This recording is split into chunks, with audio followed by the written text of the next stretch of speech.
class.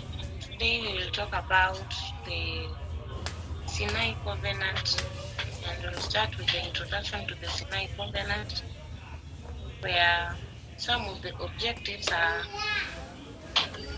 identify the key elements and significance of the Sinai Covenant with the context of the Israelites' exodus from Egypt. The second objective is that you understand the covenant role in establishing a formal relationship between God and the Israelites. And the last objective is that you have to discuss the historical and cultural backdrop leading to the establishment of the Sinai Covenant.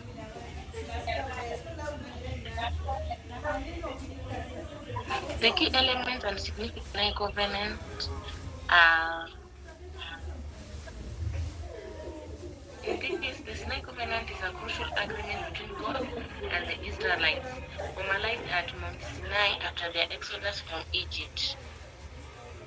This covenant is also known as the Mosaic Covenant, that marks the transition from a group liberated slaves, which are the Israelites, into a nation within a unique identity and purpose, and across direct governance.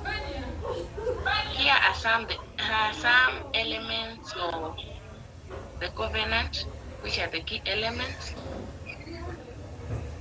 First is that divine initiation. God initiates the covenant, calling Moses to ascend Mount Sinai and deliver his laws and commandments to the Israelites. This is found in the book of Exodus 19, 3-6, whereby Moses is given the 10 commandments by God at Mount. The conditional nature, the second key element. This covenant is a conditional, meaning it requires the Israelites to follow God's laws and commandments in return of being his treasured possession and a kingdom of priests.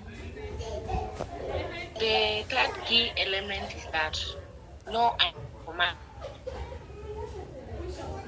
The core of the covenant includes the 10 commandments, which are also known as the Decalogue, and additional laws detailed in the book of covenant, which is Exodus.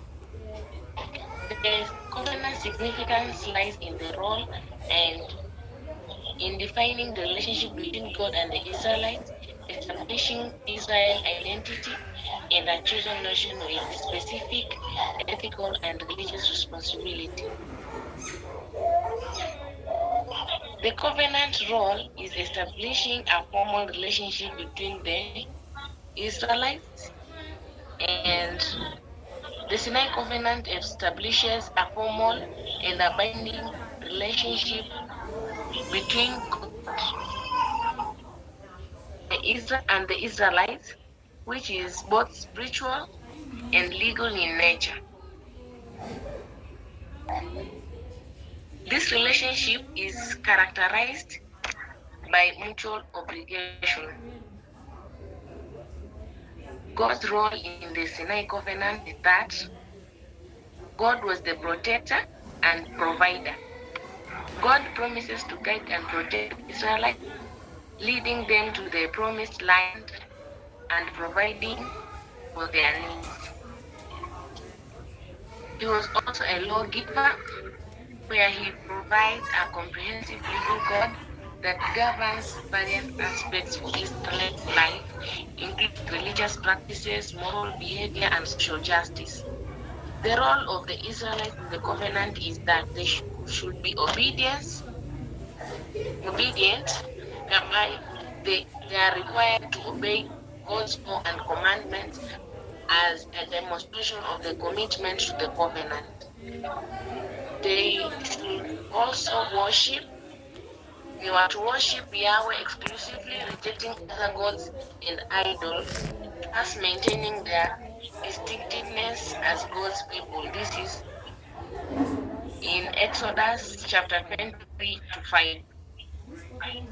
This covenant relationship formalizes the Israelites' special status among the nation, defining their collective identity and their duties as God's representative on the earth. The historical and cultural backdrop leading to establishment of the Sinai Covenant are the establishment of the Sinai Covenant has in a specific historical and cultural context that is essential to understand its importances. In historical context, the Exodus to Egypt, the covenant is made shortly after the Israelite dramatic escape from slavery in Egypt, a defining moment in the history. This is found in Exodus chapter 14. And in the wilderness journey, as they travel through the wilderness, the Israelites are in need of laws and guidelines to structure their emerging society and to guide their relationship with God. Before the Exodus from Egypt to the Promised Land, the Israelites had to pass some levels where they could make their way out from Egypt.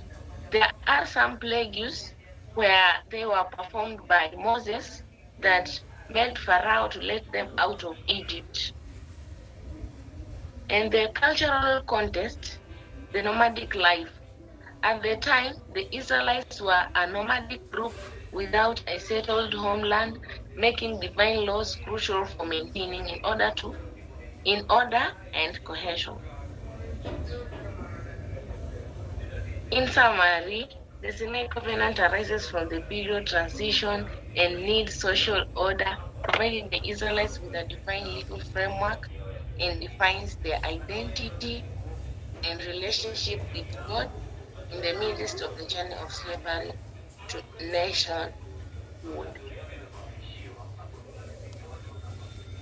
That's the end of